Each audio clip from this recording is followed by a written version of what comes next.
Hi there, in this video tutorial I'll show you how you can add a WhatsApp button in your Shopify store, and this is how it will look.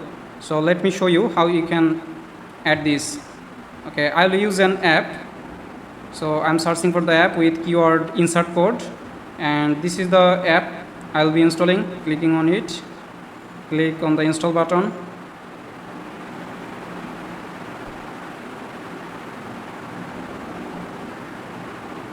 One more time, clicking install.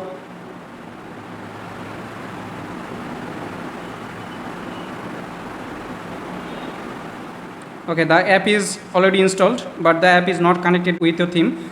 So we'll need to click on the open theme editor button and enable the app extension.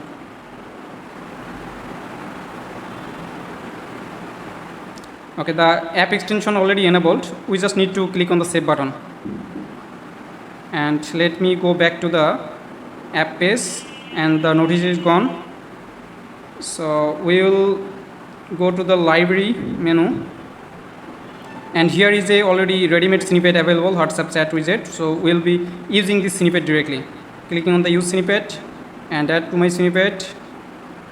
Okay, by default the status is inactive, so we are enabling this and clicking on the save button and visit the storefront if the WhatsApp chat button is showing or not. So it seems the button is showing and this is working properly. You can customize all of the things, this text, also this one as well, plus you can also set the phone number. So let me show you how you can customize this. Okay, so this is the WhatsApp phone number. You can set the phone number here, and also you can set the business name. For example, I'm changing the business name, test store, and I'm leaving it just hello, and reload the storefront page.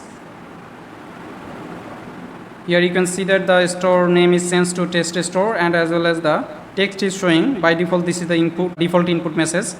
So the by default message is showing the hello, working correctly. And when user hit enter, and this will open their mobile app with this message, or the web application as well. Both are supported. So this is how it works. Thank you.